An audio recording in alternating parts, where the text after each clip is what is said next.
तेल कंपनियों ने पेट्रोल की कीमतों में 3 रुपए प्रति लीटर की कटौती। घटी हुई कीमतें आज से लागू।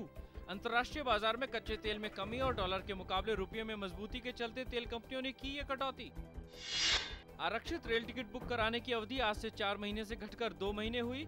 रेलवे ने थोक में टिकट बुक करने की दलालों की प्रवृत्ति पर अंकुश लगाने के लिए ये कदम उठाया। केंद्र सरकार ने विपक्षी दल भाजपा से संसद की कार्रवाई सुचारू रूप से चलने देने की अपील। प्रधानमंत्री कार्यालय में राज्य मंत्री वी नारायणसामी ने कहा कि सरकार हर मुद्दे पर संसद में चर्चा के लिए तैयार। कहा कई अहम विधेयक लंबित, विपक्ष को निभानी चाहिए रचनात्मक भूमिका। वित्त मंत्री पी चिदम्बरम ने प्रवर्तन निदेशालय के अधिकारियों को धन संशोधन मामलों की गंभीरता से जांच करने को कहा। पॉन्जी योजना घोटाले मामले पर सेबी के चेयरमैन यूके सिन्हा ने कहा कि छोटे निवेशकों की बचत का कोई जोखिम नहीं हो, यह सुनिश्चित करने के लिए कड़ी मेहनत कर रहे हैं। कहा सभी प्रकार की सामूहिक निवेश योजनाओं के नियमन के लिए कानूनों को सख्त बनाने के बारे में गंभीरता से विचार कर रही है सरकार। पाकिस्तान सेना के प्रमुख जनरल अशफाक परवेज कयानी ने देश में होने वाले आम चुनावों के प्रति अपना समर्थन जताया। नेताओं और चुनावी सभाओं पर तालिबान की ओर से हमले के मद्देनजर कयानी ने कहा कि पाकिस्तान के चुनाव निर्धारित कार्यक्रम के अनुसार ही होंगे। मुंबई में मेट्रो का पहला ट्रायल रन पूरा। बरसोवा से घाटकोपर तक 10 किलोमीटर के इलाकों को जोड़ेगी मेट्रो। पाकिस्तान के लाहौर स्थित जिन्ना अस्पताल में भर्ती सरबजीत सिंह की हालत और बिगड़ी। डॉक्टरों ने कहा कि सरबजीत सिंह की हालत बेहद नाजुक, लेकिन अभी वे दिमागी तौर पर मृत नहीं। सरबजीत का परिवार आज भारत वापस लौटा। परिवार विशेषज्ञ डॉक्टरों से उनकी तबियत के बारे में लेगा राय।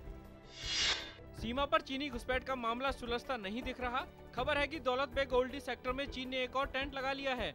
नए खुलासे के बाद विपक्ष ने सरकार पर हमले तेज कर दिए, तो सरकार ने बातचीत के रास्ते से ही मसले को हल करने की बात दोहराई। माकपा नेता सीताराम येचुरी ने लद्दाख क्षेत्र में चीन के सैनिकों के घुसपैठ के मामले पर उम्मीद जताई कि इस मामले को भारत और चीन आपसी बातचीत के जरिए सुलझा लेंगे। बांग्लादेश में सत्तारूढ़ आवामी लीग की शिरीन शर्मीन चौधरी बांग्लादेश की पहली महिला और सबसे युवा स्पीकर बन गईं। कल उन्हें इस पद की शपथ दिलाई गई। स्पीकर बनने से पहले वे महिला और बाल मामलों की राज्य मंत्री थी। संसद ने उन्हें देश की पहली महिला स्पीकर के रूप में सर्वसम्मति से चुना। साइप्रस की संसद ने देश के बेलआउट समझौते को दी मंजूरी। देश को दिवालिया होने से बचाने के लिए अंतर्राष्ट्रीय व्यापारियों के साथ अरबों का बेलआउट समझौता किया गया है। 56 सदस्यों वाली संसद में समझौते के पक्ष में 29 और विपक्ष में 27 वोट पड़े।